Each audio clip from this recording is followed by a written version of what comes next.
የአውሮፓ ሻምፒዮንስ ሊጉን እንግዲህ ጀማው ከተጫወትናቸው እያንዳንዱ ጨዋታዎች ሁሉንም በማሸነፍ እንግዲህ ኮሬክት ስኮር ማግኘት የቻልነው እኛ ነን ማለት እኛ አርሰናሎች ማኗ ዘንድሮ እዚህ መድረክ ላይ ታላቅ ገድል ይፈጸማል ጀማው ታላቅ ገድል ዛሬ ለማንኛውም 3-2 በሆነ ውጤት አሸንፈናል ቪክቶሪዮ ኬሬሽ አስቆጥሯል ከዛ በተጨማሪ ኪንግ ካይ ሃቨርትም ጀማው ጎል ማስቆጠር ችሏል ማርቲኔሊ ሶስተኛውን ጎል አስቆጥሮልናል ጀማው በዚህ ጨዋታ ላይ በጣም ኢኮኖሚካል ነበርን የተለያዩ ተጫዋቾችን አስገብተን ሞክረናል ኦሬዲ ዋናው ቡድናችንን አስቀምጠነው ነበር ጀማው ከዛ ውጪ ግን አርሰናላችን በአውሮፓ ሻምፒዮንስ ሊግ መድረክ ማለት ነው እጅግ አስፈሪ ቡድን መሆኑን አሁንም እንግዲህ ማሳየቱን ቀጥሏል ማለት ነው በዚህ መድረክ ላይ ዘንድሮ እንደ ቀልድ አንፋታም ጀሞ እንደ ቀልድ መፋታት ብሎ ነገር አይኖርም ታዲያ አንደኛ ሆነን በማጠናቀቃችን መቼስ የመልስ ጨዋታዎችን በሙሉ ከዚህ በኋላ የምናደርጋቸው ማለት ነው አራት ውስጥ እስኪገባ ድረስ በሜዳችን ነው የምናደርገው መጀመሪያ ከሜዳችን ውጭ እንጫወታለን ማለት ነው እጅግ ትልቅ አድቫንቴጅ ነው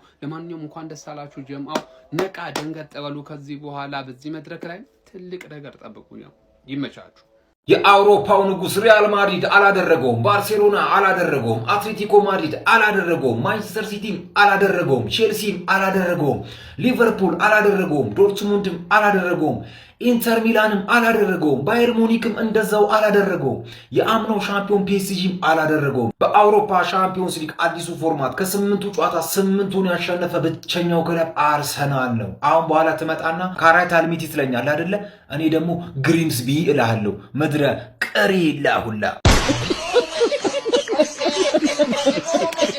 በቻምፒዮንስ ሊጉ ከ8 ጨዋታ 8ቱንም ያሸነፈው ብቸኛ ቡድን ማን ነው አርሰናል በቻምፒዮንስ ሊጉ ከፍተኛ ጎል ዲፈረንስ ያለው ቡድን ማን ነው አርሰናል ቻምፒዮንስ ሊግ ያነሳሉ ተብለው ከተገመቱት ክለቦች ውስጥ ዋነኛው የሆነውን ባየር ሙኒክ ገርስሶ ኢንተር ሚላንን አሸንፎ እንዲሁም ደግሞ አትሌቲኮ ማድሪድን ረሚ ማርጎ ክለባችን አርሰናል በአንደኛ ደረጃ ምድብ ድልድሉን ከ8 ጨዋታ አሸንፎ አጠናቋል የዛሬው ጨዋታ ውጤት 3-2 ነበረ ቤተሰብ ምንም ይህ ውጤት ጨዋታውን በፍጹም አይገልጸውም በፍጹም ነው የምላችሁ አሁንም አጥቂዎቻችን ላይ እጅግ በጣም ትልቅ ችግር አለ ምን አይነት ስህተት ሲሰሩ ነበረ እጅግ በጣም ኳሶችን ሲያመክኑ ነበረ በርከት ያሉ ጎሎችን ማስቆጠር እንችል ነበር ዛሬ በትንሹ 5 እና 6 ጎል ማስቆጠር እንችል ነበር ነገር ግን አልሆነም አሁን አርቴታ ይህንን ነገር እንዲያስተካክሉ የተቻለውን ነገር ማድረግ አለበት የኛ ሚስተር ቻምፒዮንስ ሊግ ጋብሪኤል ማርቲኔሊ በቻምፒዮንስ ሊጉ መድመቁን ማሸብረቁን ቀጥሎ ተያይዞታል 6ኛ ጎሉን ዛሬ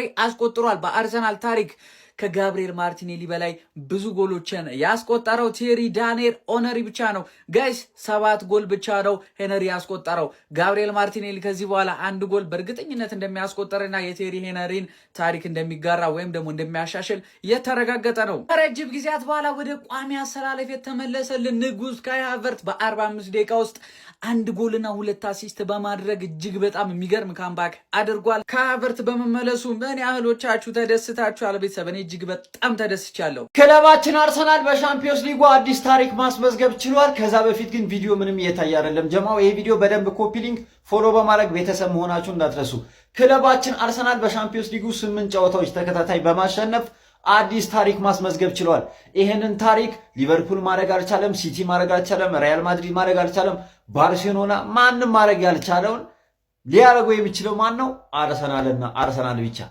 አርሰናል አሸንፏል ማን እንዴት ነው ሜዳችን ላይ ካይርናን የሚባል ክለብ ሁለት የሚያገባብን ካይራት ምናምን የተባለ ካይ ሃቨርዝ እኮ የሚባል ክለብ ነው ሁለት ያገባብን ዛሬ ማን ምንድነው የተፈጠረው ዝም ብሎ መንገደኞች ሰብስበው እኮ ነው ያመጡት ኳስ ተጫዋች ምናምን የላቸውም እኮ እነዚህ መንገደኞች ምናምን ዝም ብሎ ነው ምናምን ተጠራርተው እኮ ነው መተው እኮ ሁለት ያገቡብን ምንድነው የተፈጠረብን ያለው ሃቨርዝ ግን ምን አይነት ጨዋታ ነው ይውላችሁ በደንብ ነው ትሬን ያደረግንበት ይሄንን ጨዋታ በደንብ ነው ትሬን ያደረግንበት እኔ እንደውም ሜንታሊቲያቸውን በደንብ ቢውልድ ያደርጉበታል 6-7 ምናምን ምናገባ መስሎኝ ነበር ገና አንደኛው ደቂቃ ላይ ስንጀምር ግን ምንድነው ምንሰራው ማን ሃቨርዝ ምን አይነት ጨዋታ ነው ዛሬ ጨዋታው 1 ጎል 2 አሲስት ማን ለማርቲኔሊም ለጊዮኬሬሽም በስማ ከጉዳት እንደተመለሰ ናፍቆን ነበር ማን ምን አይነት ጨዋታ ነው የሚጫወተው አተ ትችላለሽ ቴስታ ያወርዳል ማን ይችላል በጣም ነው የሚችለው በዛ በኩል ማዶኬ ምን እያደረገ ነበር ዛሬ አልቻል ጠፋበት ኤዜ በጣም ራስን መለወጥ አለበት ማን ኤዜ ምን እየተፈጠረ ነው እንዴ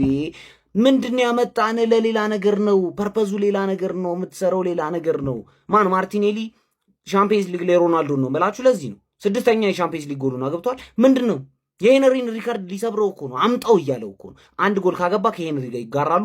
2 ካገባ ይሰብሯል። ይሄ ሰውዬ ደግሞ 2 ላይ ያገባ አይችልም። ክለባችን አርሰናል ሻምፒዮንስ ሊግ በልተናል የሚሉ የሚለፈልፉ ክለቦችን ያልሰሩትን ሪከርድ ሰርቷል። እንግዲህ 8 ተከታታይ ጨዋታዎችን በሻምፒዮንስ ሊግ በማሸነፍ ብቸኛው ክለብ ሆኗል ማለት ነው። በደንብ ኮፒ ሊንክ እና ሼር እያደረጋችሁ አድርሱላቸው። 3-2 ታሸንፈናል። ደካማ የሆነ ሰከንድ ሀፍ ሀቢቢ በቃ ሚኬል አርቴታ አሁን ዓለም አይቶልሃል፣ እኛም አይተንልሃል።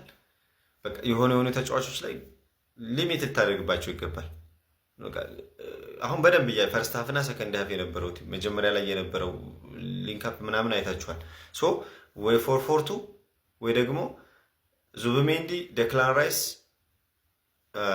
ኪንግ ሃቨርትዝ መሀል ላይ ማለት ነው። ከዛ ጭራቁን ማያረግ ክንፍና ከፍ የሆነ ሳካ ደን ደግሞ ትሮሳርድ ታደርጋለህ የሚያጅብ ነገር ማለት ካልሆነ ደግሞ ሁለቱን ፊት ላይ ዮኬሬሽ እና ሃቨርትዝን ማለት ነው።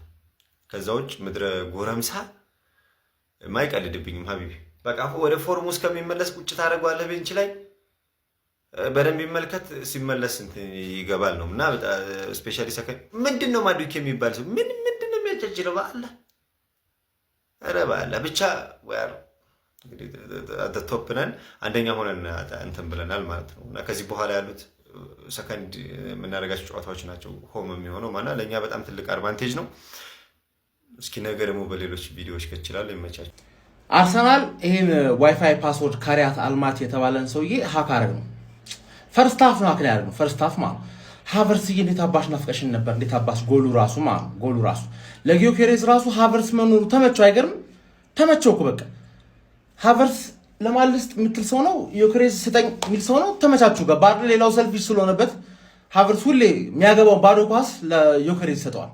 አሪፍ ነገር ነው። እንዴት አድርገን ነው አሁን ሃቨርትዝን ሜዳው ውስጥ የምናስገባው? ገባሽ አይደል? አሪፍ እንቅስቃሴ ፈርስት ሃፍ ጌሙን ገደል ነውና ሰከንድ ሃፍ ትሬኒንግ ምናምን ሮቴሽን ምናምን ፊትነስ መጠበቅ ያለባቸው ምናምን ተጫወትም ማለት ጄሱስ ተቀይሮ ሲገባ ሁሌ ያገባል። ተቀይረን 0-0 እያለን የምታገባ ምን አለበት? አድክም ይሆን ሰውዬ ማለት ደግነቱ ተሰረዘበት። ገባር ያለቀ ጨዋታ መግደል ነው። የሞተ ሰው ላይ መተኮስ ነው ጄሱስ የሚችለው። ከዛ በተረፈ የኤዜ እንቅስቃሴ ምናምን ተመችቶኛል። ማርቲኔሊ ማሪፍ ነበረች፣ አንድ ጎል አገባች። ማርቲኔሊ ቻምፒዮንስ ሊግ ተራዳን ከተባለ ማንም ሁን ነው የሚያገባው። ማርቲኔሊ የተለመደ ነው። አሁን ሊድዝ ላይ ይሄን ነገር ፈርስት ሃፍ ላይ ድገሙልን ባይነኝ። በቃ ፈርስት ሃፍ ላይ ሊድዝን ግደሉልኝ። ይሄ ነው ማየት ፈልገው። ዊአር ዘ ገነርስ። አርሴ ይለያል። በቃ ስኒ ራሱ በምክንያት ነው። በአውሮፓ መድረክ ላይ እንግዲህ 8 ጨዋታ 8ንም እንግዲህ አፈራርሰን አሸንፈነዋል። እንለያለን ነው የምልህ ወንድሜ። ከኛ ጋር ለማውራት መጀመሪያ ዳና ክለብ ይኑራችሁ፣ ከዛ በኋላ ታወራላችሁ። እኛ እንችላለን፣ እኛን ማንም አይወክልም፣ እኛ ኃያሎች ነን። ስለዚህ ልታከብር ይገባል። ከኛ በታች እስከሆንክ ድረስ ልትገዛ ይገባል። ቢከርፉል እየነገርኩ ነው። እኛ እንችላለን። እንኳን ደስ አላችሁ። አዎ እነዚህ ላይ ማበርቱ 3-2 ትውስታ ወደ ማሸነፍ። አረ ይሄ ለመሸነፍ እኮ ይቆጠር ለማስታወስ ያክል ነው አይደል? አርቴታን እያስታወሳችሁት ነው።